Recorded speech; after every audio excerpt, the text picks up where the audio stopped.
Tiny woke up the next morning to something she had never felt before. Sunlight. Not the cold, harsh light of the alley, but warm sunlight spilling gently through a window. She blinked slowly. The blanket beneath her was soft. The air smelled clean. Somewhere nearby, something sizzled, breakfast cooking in a pan. For a moment, she forgot she was once alone. Then she remembered. Mia.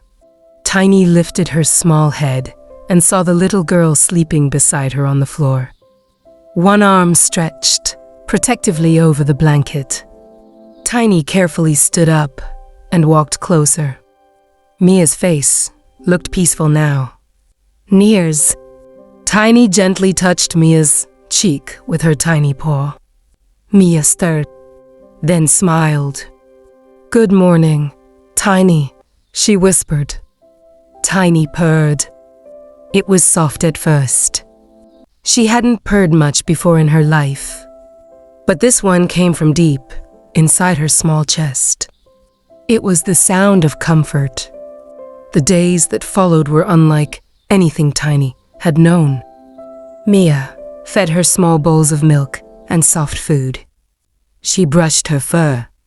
She talked to her about school, about friends, about how sometimes she felt lonely because her best friend had moved away. Tiny listened. Even though she couldn't understand every word, she understood the feelings behind them. Loneliness, hopey, fear. Tiny knew those feelings well. Mia's mother kept her promise, just for tonight, but every day, Tiny remained.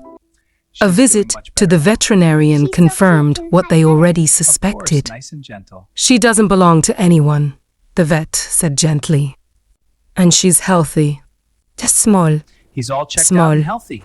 The word followed Tiny everywhere. Whoa, a lightning Small storm. ball, small paws, small meow. But something was changing. She might have been small in size, but her presence filled the house. She followed Mia everywhere. When Mia did homework, Tiny sat beside her. When Mia felt sad, Tiny climbed into her lap. And at night, Tiny slept curled against Mia's chest, listening to her steady heartbeat. For their time, Tiny felt Safi.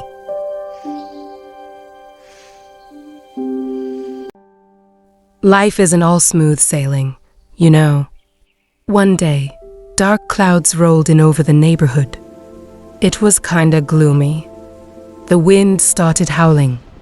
Mia sat down by the window. "Come on, a storm is coming," she whispered. For a while, Tiny had only seen storms in movies or on TV. Being caught in the rain meant just sticking your head under something heavy or protecting yourself with cardboard or metal. But this was different. Lightning struck the sky, bright as day. Thunderstorms were loud enough to turn the night into day. Mia jumped. Her head was pounding. Another thunderstorm was coming. The whole place shook just a bit. Tiny rushed beneath the couch. Her heart pounded like it was when the big cats chased her that night. It was intense. Everything felt so loud. Everything felt so chaotic. Mia noticed something. She crouched down and peeked beneath the couch. "Oh no, you're safe," she said softly. "You're not hurt." But Tiny wasn't sure.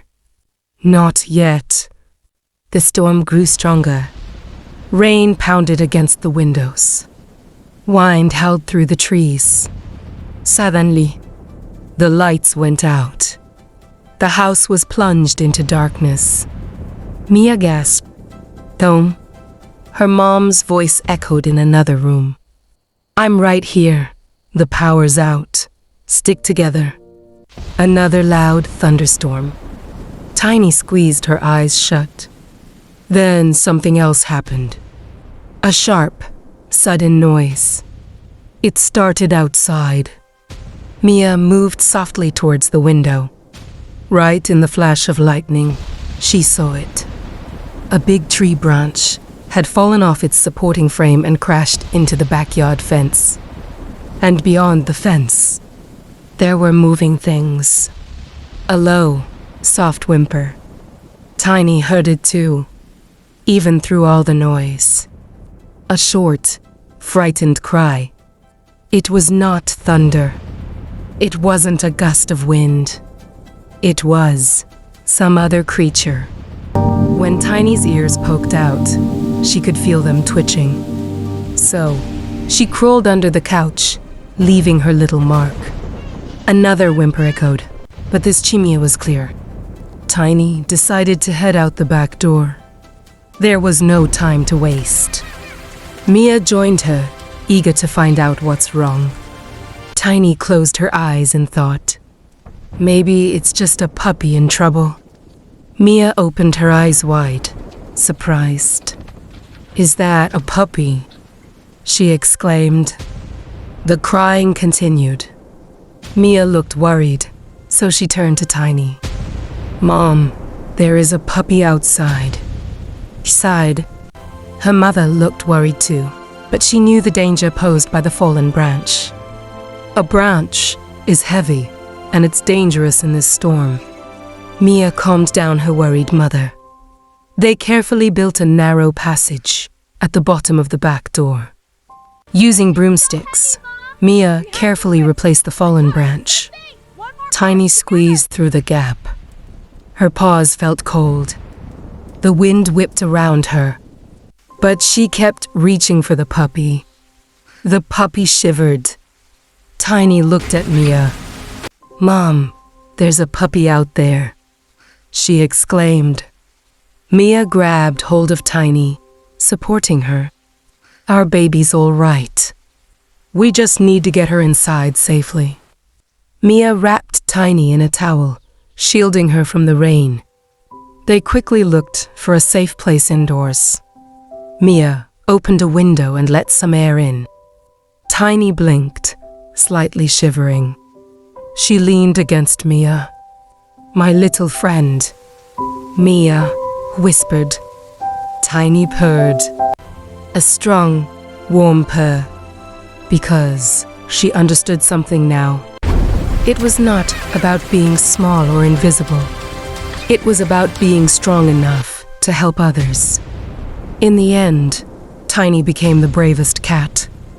But the real test of her little heart lied just ahead.